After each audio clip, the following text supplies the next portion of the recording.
E aí, pessoal, sejam bem-vindos ao nosso canal. Se você não me conhece, eu sou a Thay. E eu sou o Maicon. E hoje a gente vai falar um pouquinho sobre o nosso processo de visto de procura de trabalho para Portugal. Como a gente já falou no nosso primeiro vídeo, né, a gente está indo então para Portugal para procurar trabalho com visto de procura de trabalho, né, que é um visto bem novo aí que o consulado de Portugal, o governo, né, de Portugal liberou para pedir a partir de novembro de 2022. Nós fizemos o pedido desse visto, nós estamos em março de 2023 e o nosso visto chegou. Então a gente vai contar um pouquinho. Depois de muita espera, alguns perrengues, né? A gente vai contar um pouquinho de como é que foi o nosso processo. Então vamos lá. Primeira coisa, se você de repente está querendo saber como é que funciona, se você está pensando em imigrar para Portugal, a nossa dica é vá legalmente, né? Existe a possibilidade de você ir como turista e se legalizar, mas a gente não indica isso. Existindo esse visto de procura de trabalho, você pode procurar trabalho lá estando legalmente no país com esse visto. Então é muito melhor do que você arriscar, né? E contando uma mentirinha que vai passear, acaba ficando, então não é tão bacana, né? Esse visto, então, ele foi liberado a partir de novembro do ano passado para ser solicitado. Se eu não estou enganada, a partir do dia 3 de novembro, tá? O processo já vinha rolando durante todo o ano, mas faltava sair aí o checklist de documentação e tudo mais. A partir do dia 13, então, foi possível fazer a solicitação do visto. Primeira coisa que você precisa saber para fazer a solicitação é qual a sua jurisdição perante ao consulado de Portugal, né? A solicitação de visto você faz estando aqui no Brasil, não tem como você pedir um visto estando em Portugal, né? Então aqui no Brasil você vê qual a jurisdição, como é que funciona. Por exemplo, tá? Nós morávamos em Florianópolis, né, Santa Catarina, e a jurisdição de lá era a VFS de São Paulo. Vamos lá agora, o que é a VFS, né? VFS é uma empresa terceirizada, vamos dizer assim, que junta, analisa a documentação e envia para o consulado português. E quem libera especificamente o visto para você é o consulado português, tá? Então a VFS, ela tem em vários estados do país, em várias cidades, e ela atende algumas jurisdições. Então, por exemplo, aqui em Santa Catarina, a nossa jurisdição é a VFS de São Paulo. Se você mora, por exemplo, em Curitiba, existe um vice-consulado em Curitiba, onde você pode pessoalmente fazer a entrega do seu processo de visto e eles analisam diretamente lá, não passa pela VFS, né? Então, nós vamos contar o nosso processo, né? O nosso processo foi pela VFS de São Paulo, né?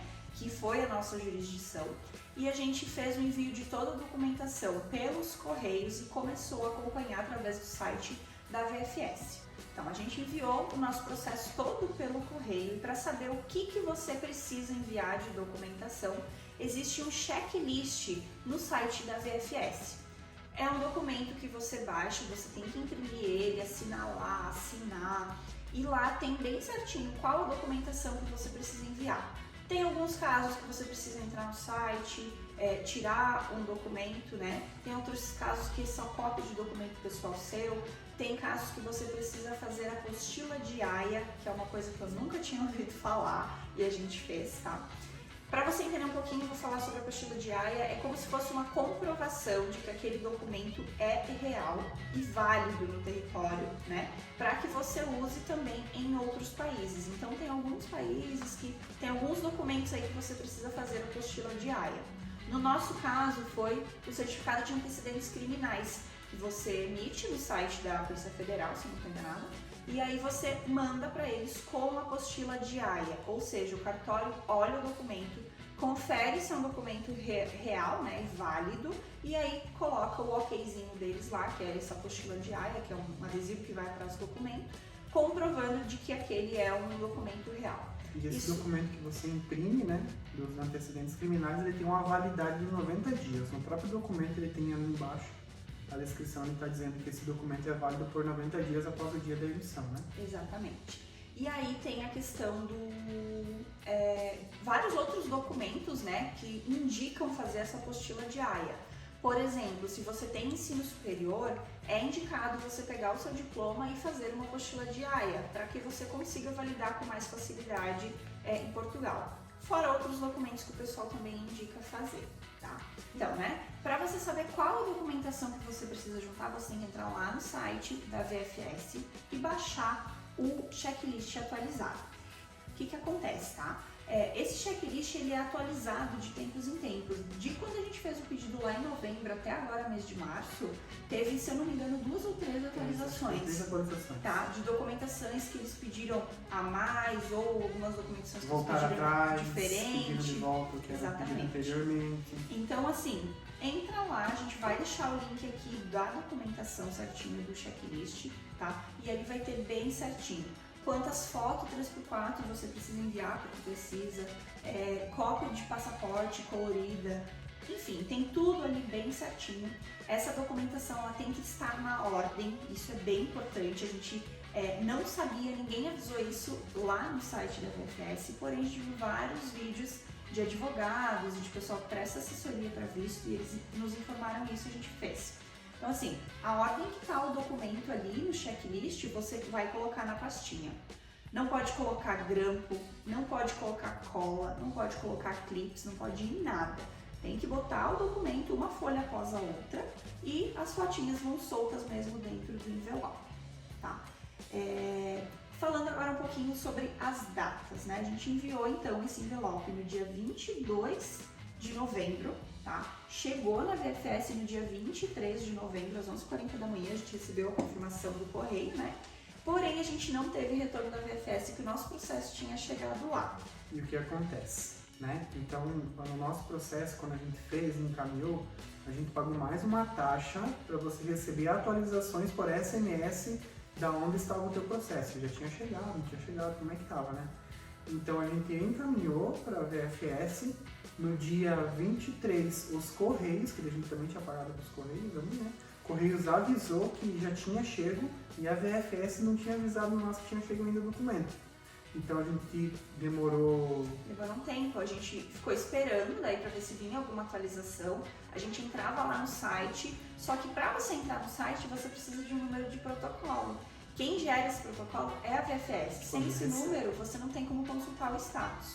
Então, o que a gente fez? Existe um e-mail também, dependendo da jurisdição, existe um e-mail que você pode solicitar informações sobre o teu processo, que é o e-mail do status, né? Para te ver para que tá, como é que tá o teu processo. O que acontece? A gente enviou o e-mail então no dia 4 de dezembro, solicitando, né? Para ver se tinha chegado, como é que tava, a gente não tinha resposta, né? Retorno, exato, né? não tinha chegado a documentação e não tinha nem recebido um e-mail que o nosso documento tinha chegado lá na VFS. Exatamente. Então, em resposta a esse e-mail, eles pedem ali certinho, né, os dados que eles precisam.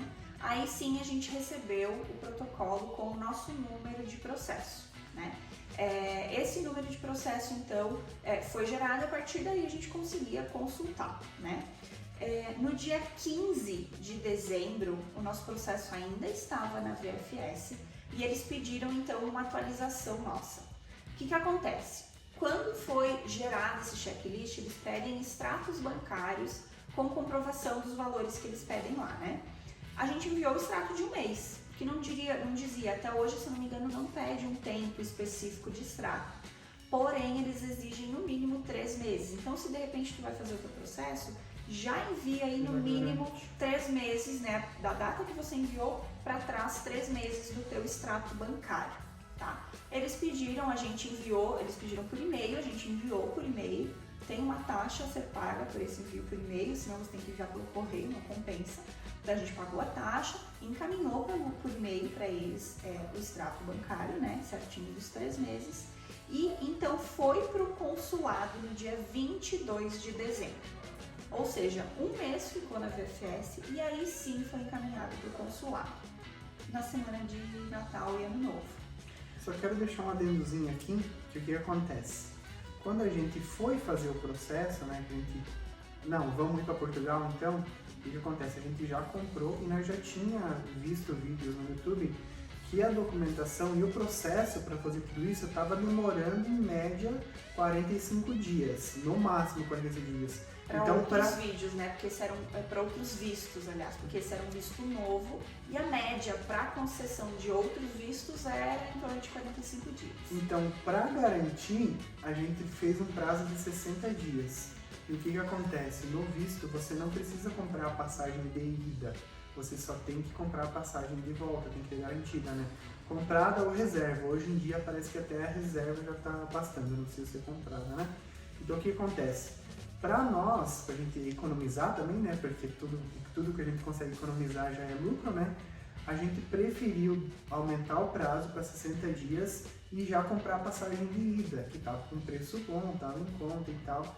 Então a gente já comprou a passagem de ida para o dia 3 de fevereiro, tá? Então vou deixar tu continuar agora o que aconteceu com tudo isso. Exatamente. Então era dia 20 de dezembro, 22, né, de dezembro, nosso processo foi para o consulado, né, de Portugal em São Paulo, e eles então começaram a analisar. Aí você entrava com o teu número de protocolo e com a data de nascimento lá no site, dizia que o teu processo está na embaixada. Essa é uma das maiores reclamações no processo de visto, que o que acontece? Não existem etapas, não tem assim, agora está no setor X, agora foi para o Y, agora está aqui. Não existe um processo que você, já foi concluído 70% do processo, não, né? E aí você paga uma taxa para recebimento de SMS, porém não funciona, não é nossa reclamação, a gente já viu a reclamação de maioria dos canais que fizeram solicitação de outros tipos de visto também e tem essa reclamação. Infelizmente a VFS não envia esses SMS com atualizações. Ela enviou 2 SMS pra gente. Um, o número de protocolo avisando que estava indo pro consulado, outro avisando que tinha voltado do consulado e deu. Então, quando volta do consulado, você também não sabe se foi aprovado, se não foi, enfim. Vamos lá, para as próximas datas. Foi enviado então para o consulado dia 22 de dezembro, passou ali toda aquela semana de Natal, Ano Novo, beleza. Janeiro chegou, a gente estava com a passagem marcada, né, para o dia 3 de fevereiro, naquela expectativa, né? Ai, nossa, tá chegando o dia, tá chegando o dia.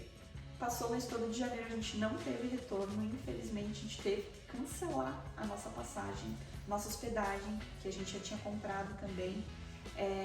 E aí vai ter um vídeo específico falando dos perrengues, qual o prejuízo que a gente teve nesse cancelamento, que teve infelizmente, o que aconteceu, o que a gente teve que fazer, como é que a nossa organização toda estava para ir dia 3, né? E aí chegou dia 13 a gente não estava com o passaporte em mãos. Então a gente vai fazer um videozinho aí explicando um pouquinho melhor essa questão. No dia 23 de janeiro, então, eu recebi um e-mail da VFS com uma intenção de indeferimento do meu visto.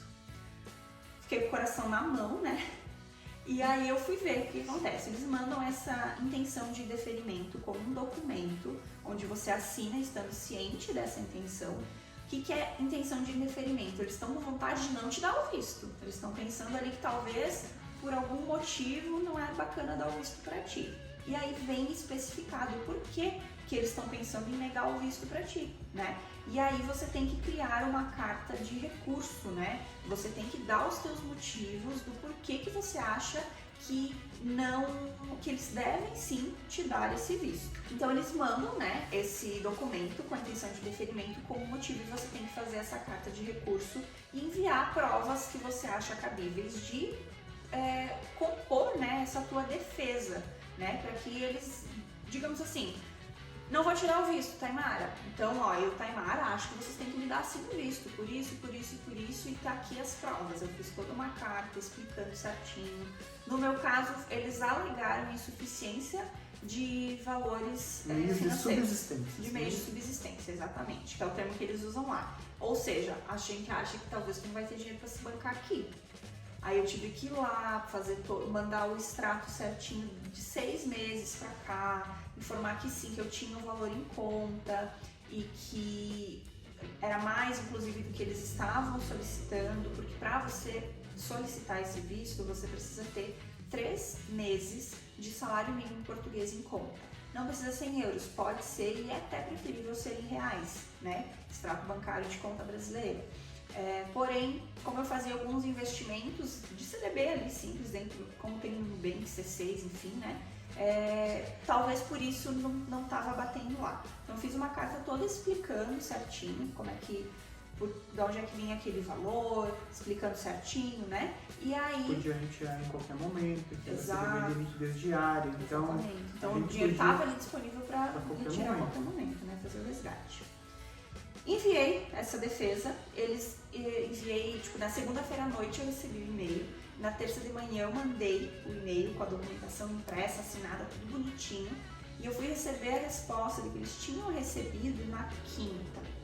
Então foi onde realmente a gente viu que não ia sair o visto, né, para o dia 3, e a gente cancelou tudo. Resumo da ópera, depois disso a gente não teve mais atualizações da VFS. A última atualização foi então no dia 15 de fevereiro, quando o Maico recebeu o tão sonhado SMS e e-mail de que o passaporte tinha voltado do consulado. Isso é bom porque, beleza, o teu passaporte voltou do consulado. Tá, mas o visto foi aprovado, foi negado? Não sabemos. Eles não te dão essa resposta. E você só vê quando você recebe o teu passaporte em casa, você vai lá abrir e tá lá a estampinha do visto. Então não tem como você saber antes, né? No dia 15, então, chegou, né? Veio esse SMS no dia 14 e no dia 15 já estava na nossa casa, então, o passaporte. Ele abriu e estava com visto. Show de bola. O meu ainda não saiu, e o nervosismo, e os dias passando, e a gente não sabia mais para onde correr. Pedindo atualização naquele e-mail, e eles só diziam que estava no consulado, que não tinha como saber em que período que estava. Até que no dia 1º de março eu recebi também um e-mail informando que o meu passaporte tinha voltado do consulado. E no dia 2, então, o passaporte estava aqui e a gente conseguiu verificar o passaporte com visto. E graças a Deus, Visto aprovado. Visto aprovado. Estamos os dois com passaporte. E com visto, né, de procura de trabalho, então, aprovado. Além de toda essa documentação para você solicitar o visto, você tem algumas taxas que também vão mudando mês a mês, conforme a documentação que eles pedem. Existem taxas de solicitação de visto, taxa de SMS, taxa de envio pelo correio, de volta, a taxa de urgência, que ou seja, a gente pagou uma taxa de urgência para que o passaporte viesse no dia seguinte aqui pra gente. O mais rápido possível. Exato, então tudo isso tem taxas e tá lá no site da VFS também, todas as taxas certinho. A gente não vai conseguir falar os valores para vocês aqui agora, porque como a gente acabou de falar, já são 3 vezes que mudou o checklist. Então pode ser que atualizou esse valor também, o valor atualiza conforme o euro também.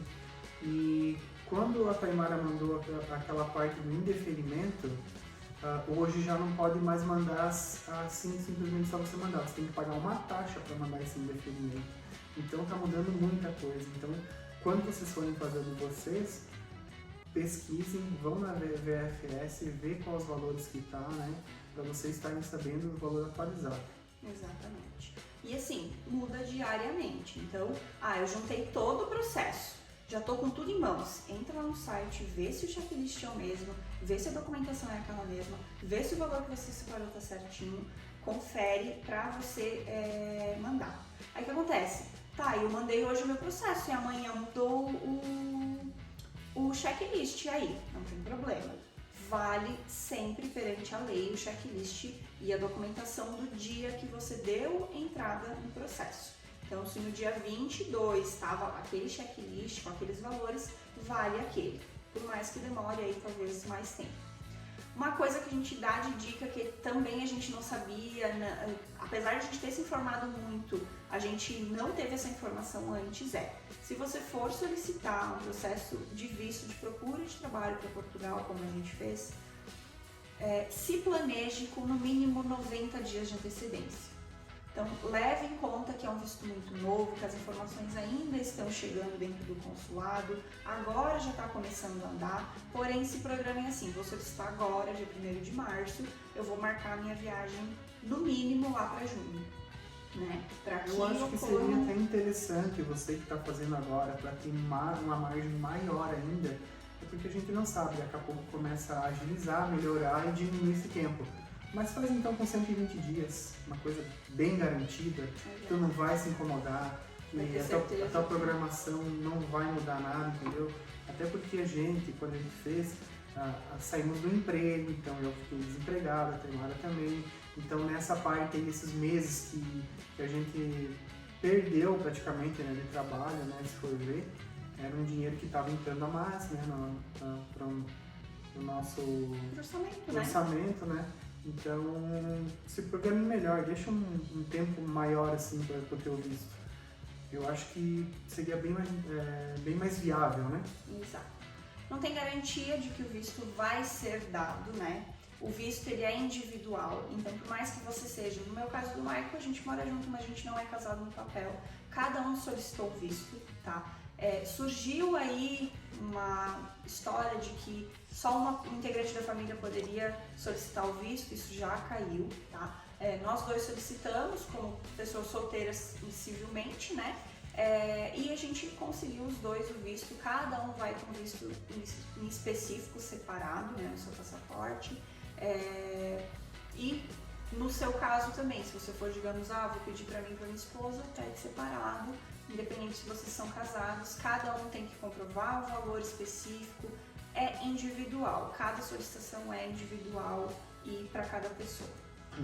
Bom, esse foi o nosso processo de visto, tá, de procura de trabalho.